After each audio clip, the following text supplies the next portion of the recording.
Happy July 1st. We're over at the Bird's Foot Farm at Avalon in Stony Brook and have the joy of being able to work on alongside with a lot of other people on the project to help to restore American chestnut trees.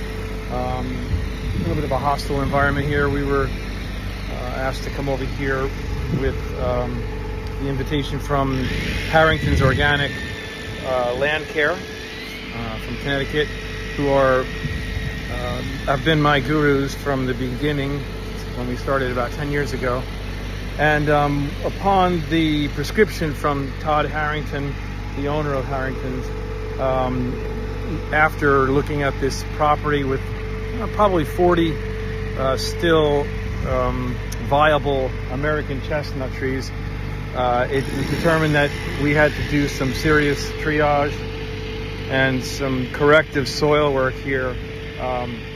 In particular, the soil here has become incredibly compacted, and these trees, which were very young and vulnerable, were starting to fade. The water wouldn't percolate down into the soil when it rained. It sort of just ran off.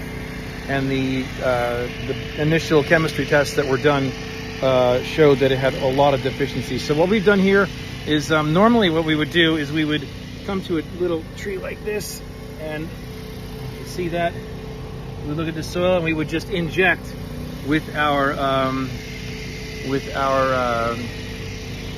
probe, like Obet, one of our technicians, is doing right now, and just push it into the soil here. But we were unable even to penetrate more than a half an inch or so. So we, the staff from Avalon has come to do some drilling, as we see over here.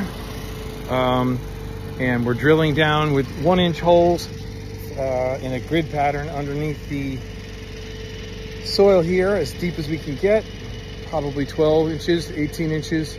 And we're going to be able to get some of the compost tea that we brew at Usher Plant Care down into the root zone of these trees, and we're pushing it out probably 2 feet or so beyond where the tree is now. The roots are probably only 2 inches away from the trunks right now, but we're going to be able to create a home for these trees so that they have a much better chance to survive.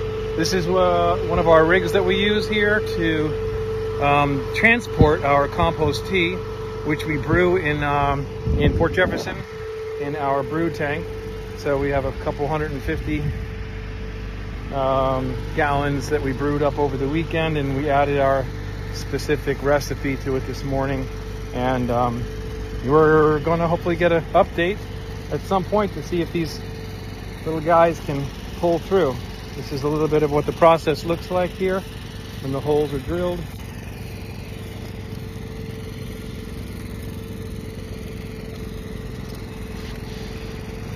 And again, normally we would be able just to put the probe in the ground, and under pressure they would do a little fracture of the soil, which would create some aeration as well as some avenues for the tea mix to get into.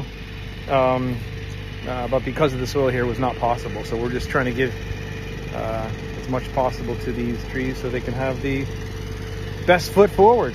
We'll try to give an update as the season moves along.